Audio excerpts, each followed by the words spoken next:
just when you think you're maybe getting a grip on the crypto world, well, everything seems to change again. Yeah. And right now, it really feels like there's some major movement happening in D.C. regarding digital assets. Absolutely. We've got this really interesting development, comes from a recent memo, and it suggests a real pivot in how the U.S. Justice Department plans to handle cryptocurrency enforcement. Exactly. And this isn't like a small tweak either. According to this memo, the Associated Press got a look at it.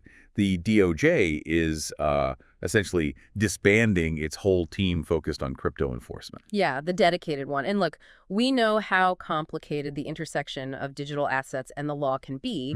So our goal today for everyone listening is really to unpack what this actually means. What are the, potential ripple effects? Okay, let's get into it then. This memo from Deputy Attorney General Todd Blanche. What are the main takeaways? What jumps out? Well, right at the top, Blanche puts it very plainly. He says, quote, "The Department of Justice is not a digital assets regulator." And that statement, it really sets the stage for the whole shift. The memo basically frames the shutdown of their specialized crypto team as a move away from those really tangled cases, the ones involving banking law, securities law. Right, like they're saying that's not really your job anymore. Yeah. But why now? What's the bigger context here? So the memo itself presents this as a very deliberate change under the Trump administration. And interestingly, it also mentions a kind of similar shift happening at the SEC, the Securities and Exchange Commission, under Trump too, how they're prioritizing crypto enforcement. Okay.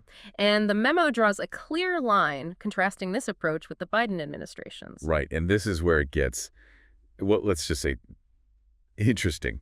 Because Blanche isn't exactly subtle about his view of the previous administration's strategy, is he? No, not at all. He's pretty blunt.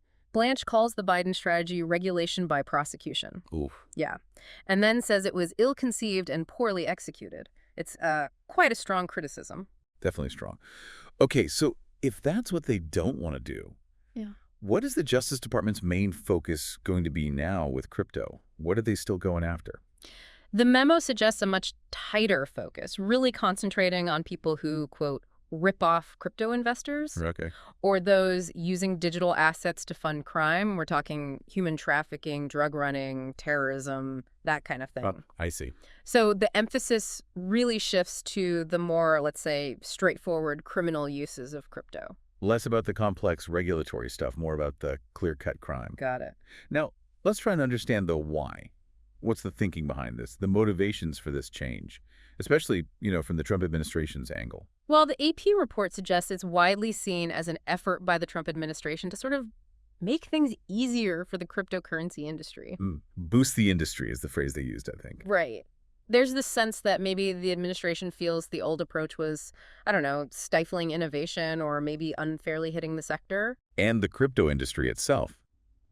They've been pushing for something like this, haven't they? Oh, absolutely. The report points out that the crypto industry apparently spent quite heavily to help Trump get elected. Right.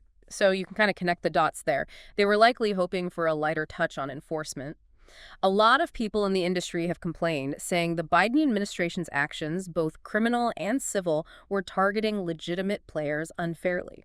And that makes me think of specific cases like the whole Tornado Cash situation. How does that fit in? That's a really relevant example, yeah. Tornado Cash, for anyone not familiar, is a tool. It's designed to make crypto transactions more private, harder to trace. A mixer, basically. Exactly. And there's an ongoing criminal case against its developers. Now, some people, especially in the privacy and crypto spaces, they see prosecuting the developers as a major overreach. Their argument being? Their argument is, look, you're going after the tool, the technology, instead of the specific people who misused it. And we actually have a quote here. Peter Van Valkenburg from Quinn Center, he commented on this memo. Yeah, and his comment really captures that viewpoint. He praised the memo, saying, quote, "We should be going after bad guys, not the developers of good tools that bad guys happen to use." Right. That sums up the industry argument pretty clearly. Focus on the criminals, not the code. Exactly. So, okay, this memo isn't just about changing focus. It's also about changing structure. The teams themselves. Yeah. What's happening to the National Cryptocurrency Enforcement Team, NCET? Right, the NCET. That was set up under the Biden administration. Its whole purpose was specifically to target entities like crypto exchanges, mixers. Basically, the platform's seen as enabling the misuse of crypto for crime. And now, under this new approach outlined by Blanche. Well, according to the memo, these kinds of places, exchanges, mixers, they won't be targeted anymore for, quote, the acts of their end users or unwitting violations of regulations. Wow, okay. That's a huge shift from their original mission. It really is a major departure. And the memo is clear. This isn't a plan for the future. It's happening, like, right now. That's right. Blanche says the disbandment of the NCET is effective immediately. So it's an instant change in how the DOJ is set up for this stuff. And it's not just the NCET getting changed, is it? There's another unit involved, too. Correct. The Market Integrity and Major Frauds Unit, they're also stopping their crypto enforcement work. And their resources are going where? The memo says they're being shifted to other priorities, such as immigration and procurement fraud. So again, it just reinforces this move away from the complex regulatory side of crypto within the DOJ. It's quite something, especially when you think about President Trump's past comments on crypto. He wasn't always a fan, was he? That's a really important piece of context, yeah. He was definitely skeptical, quite publicly in the past, but as the AP report notes, he's now promising to make the U.S. the world capital of crypto. That's quite the turnaround. It is a very noticeable shift in his public stance. And there might be some maybe personal angles to this, too. Well, the report does mention that he and his sons have apparently been involved in various crypto-related enterprises to build their personal wealth. So that adds, another layer to potentially understanding the administration's current thinking on the industry. Okay, so let's try and pull this all together for everyone listening. What are the sort of key takeaways from this big shift at the Justice Department regarding crypto based on this memo? Okay, takeaway number one. The DOJ is clearly stepping back from acting like a crypto regulator through enforcement actions tied to banking and securities law. Right. They're basically saying that's not our primary job. Got it. Second point. Second, their enforcement focus is narrowing significantly. It's going to be on direct criminal use, scams, fraud, funding bad stuff like trafficking or terrorism with crypto. Okay, more targeted. What else? Third, this move lines up really well with the Trump administration's, let's say, more favorable attitude towards the crypto industry. It's definitely different from the more aggressive enforcement we saw under Biden.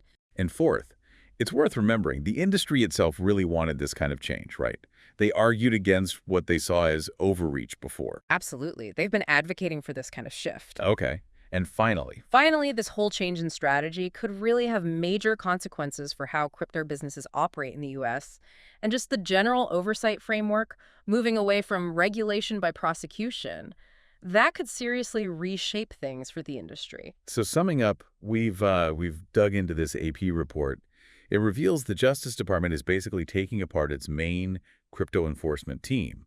And that signals a pretty huge shift in how the government plans to police this whole digital world. Yeah, this memo really gives us a crucial look at these changing dynamics. It helps understand the why behind it and the potential impact down the road. It definitely raises some big questions, doesn't it?